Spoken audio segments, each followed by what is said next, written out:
RSS यानी राष्ट्रीय Swayamsevak Sangh. RSS की स्थापना 1925 में डॉक्टर केशव बलिराम हेडगेवार ने विजयादशमी के दिन नागपुर में की थी।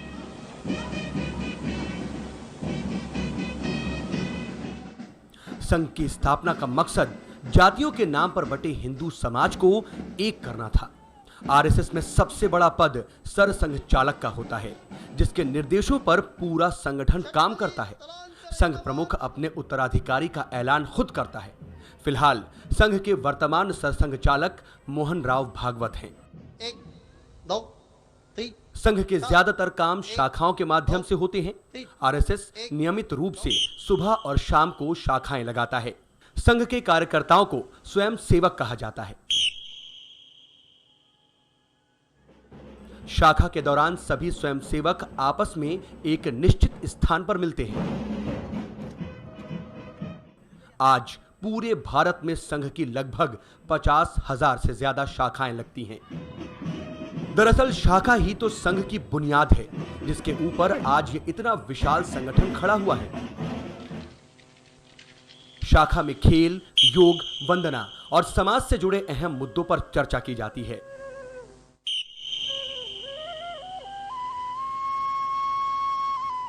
ऐसे हम कह सकते हैं कि ये संघ में परंपरा जो है, तो समाज धर्म कुछ रहा है तो अपने समाज में, मैं ये नहीं कहता केवल संघ में परंपरा है, और भी लोग हैं, लेकिन संघ में एक प्रक्रिया है जिससे जो जैसा है वैसा उसको लेकर जैसा चाहिए वैसा उसको बनाया जाता है।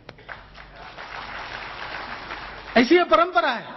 मेरा अनुभव है, छात्रावास में एक बालक, अनपढ़ बालक, दूर जंगल में जिसका घर है, घर में खाने पीने को तो है लेकिन कैश नहीं रहती, तो कैश कमाने के लिए तहसील स्थान पर आया।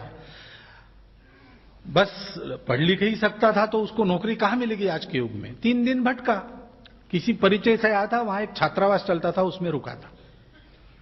3 दिन उसको नौकरी नहीं मिली। उसने छात्रावास को देखा कि वहां भोजन बनाने के लिए कोई चाहिए, साफ सफाई करने के लिए चाहिए। तो छात्रावास प्रमुख ने उसने कहा छात्रावास प्रमुख को कि मुझे नौकरी दीजिए, मुझे आवश्यकता है। तो छात्रावास प्रमुख ने बताया उसको कि हमारा छात्रावास वो मिशनरियों का जैसा नहीं है कि पैसा आ रहा है, कहां से आ रहा है पता नहीं, लेकिन आ रहा है और दिया जा रहा है। हम तो बहुत गरीब लोग हैं, हम तुमको ज्यादा दे नहीं सकते, तुम्हारा उसमें होगा नहीं। तो बोले कहीं कुछ मिलता नहीं, थोड़ा मिल जाए। तो छात्रावास प्रमुख ने कहा भाई 30 रुपया महीना से ज्यादा हम तुमको नहीं दे सकते। तो उसने कहा ठीक है, 4 महीने का इकट्ठा दे दीजिए, कुछ नहीं भेजने से 4 महीने में 100 रुपया घर भेजूंगा, खाना पीना रहना यहां हो जाएगा। ठीक है, रह गया वो। 4 महीने के बाद छात्रावास प्रमुख ने उसका 120 रुपया उसके हाथ पर रखा, उसने वापस कर दिया। छात्रावास प्रमुख ने कहा कि क्यों भाई, क्या हुआ? उसने कहा देखिए मैं गुस्सा नहीं हुआ, मैं रहने वाला हूं, काम करने वाला, पैसा नहीं लूंगा। क्यों? तो यहां एक आए थे, वो क्या कहते प्रचारक, वो प्रचारक आए थे, उनको मैंने पूछा क्या पढ़े हैं, तो उन्होंने कहा कि एमकॉम LLB। मैंने बोला ये क्या होता है? तो उन्होंने बताया तुम क्या पढ़े हो? तो 4th क्लास।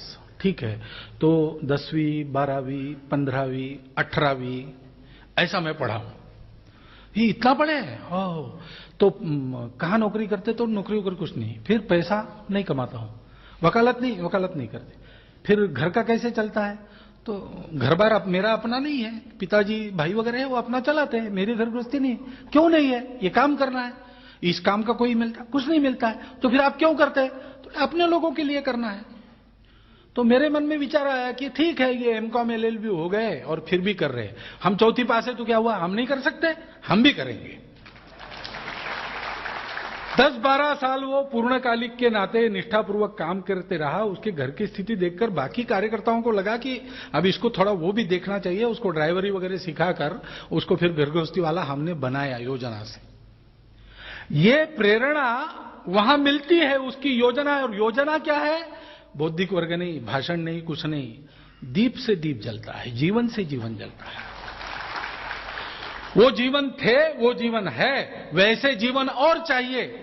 इस बात को ध्यान में रखकर आप आज के पूरे कार्यक्रम का विचार कीजिए और इस दृष्टि से इस पुस्तक का एक एक अक्षर पढ़िए तो जिस भावना से ये पुस्तक लिखी गई, उसी भावना से उसका अर्थ भी आपके ध्यान में आएगा और ऐसे जीवनों के संस्पर्श को हम कुछ भाग्यशाली लोग प्राप्त कर गए, लेकिन अप्रत्यक्ष रूप से आपको भी आपके पूर्व पुण्य से उस भाग्य का स्पर्श होगा, आपकी एक नजर बन जाएगी। तो पुस्तक के लोग तो हो गए, लेकिन जो आज भी काम कर रहे हैं, ऐसे प्रेरक जीवन जब चाह हृदय में आपके जगती है तो अपने आप चलकर आपके संपर्क में आएंगे।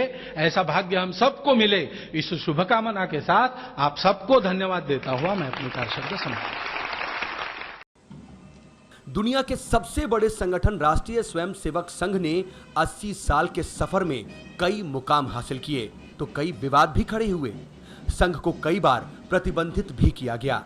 संघ पर पहला प्रतिबंध 1948 में लगाया गया, जब कथित तौर पर संघ के स्वयंसेवक नाथूराम गोडसे ने महात्मा गांधी की गोली मारकर हत्या कर दी। दरअसल 30 जनवरी 1948 की शाम को नई दिल्ली स्थित बिड़ला भवन में महात्मा गांधी की गोली मारकर हत्या कर दी गई थी। वो हर शाम को प्रार्थना किया करते थे। 30 जनवरी 1948 की शाम भी जब वो संध्याकालीन प्रार्थना के लिए जा रहे थे, तभी नाथूराम गोडसे ने पहले उनके पैर छुए और फिर सामने से उन पर 3 गोलियां दाग दी। नाथूराम गोडसे सहित 8 लोगों को बापू की हत्या की साजिश में आरोपी बनाया गया था। इन 8 लोगों में से 3 आरोपियों शंकर किस्तैया, दिगंबर बड़गे और वीर सावरकर के नाम भी शामिल थे। हालांकि दिगंबर बड़गे को सरकारी गवाह बनने के बाद बरी कर दिया गया और शंकर किस्तैया को हाईकोर्ट में अपील करने पर माफ कर दिया गया।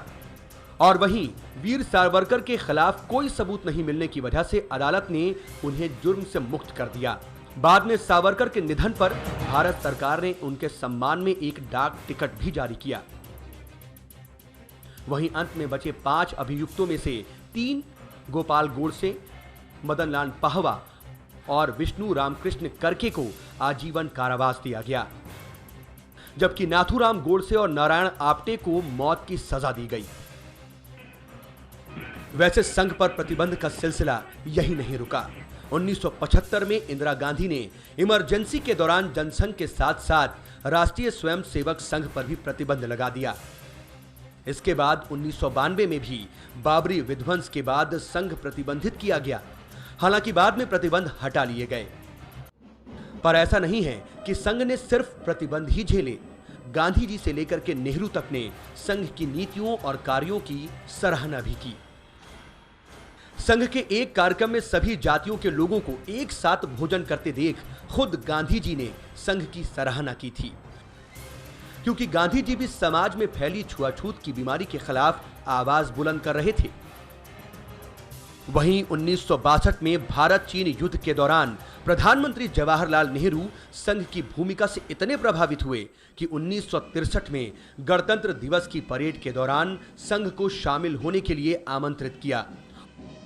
और खास बात यह भी रही कि नेहरू ने 24 जनवरी को इस बात का ऐलान किया और महज 2 दिनों के अंदर 3000 से ज्यादा स्वयंसेवक पूर्ण गणवेश में लाल किले में मौजूद हो गए। आरएसएस के अलावा संघ के और भी संगठन हैं, जिनमें सेवा भारती, विद्या भारती, स्वदेशी जागरण मंच, अखिल भारतीय विद्यार्थी परिषद, हिंदू स्वयंसेवक संघ, भारतीय मजदूर संघ और भारतीय किसान संघ प्रमुख हैं। आरएसएस का प्रमुख कार्यालय नागपुर में है। संघ के पहले सरसंघ चालक डॉक्टर केशव बलिराम हेडगेवार थे। उनके बाद माधवराव सदाशिवराव गोलवरकर ने संघ की कमान संभाली। इमरजेंसी के दौरान जब संघ पर प्रतिबंध लगा तो गोलवरकर ही संघ के प्रमुख थे। गोलवरकर को गुरुजी के नाम से भी जाना जाता है। वहीं गुरुजी के बाद मधुकर दत्तात्रेय देवरस को संघ की कमान दी गई। 1992 में हुए बाबरी विध्वंस के दौरान दत्तात्रेय देवरस ही संघ के प्रमुख थे। देवरस के निधन के बाद प्रोफेसर राजेंद्र सिंह, जिन्हें रज्जू भैया के नाम से भी जाना जाता है, संघ के सरसंघ चालक बनाए गए। साल 2000 में सीतारामैया सुदर्शन आरएसएस के प्रमुख बने। फिलहाल मोहन राव भागवत के दिशा निर्देशों में संघ का काम चल रहा है।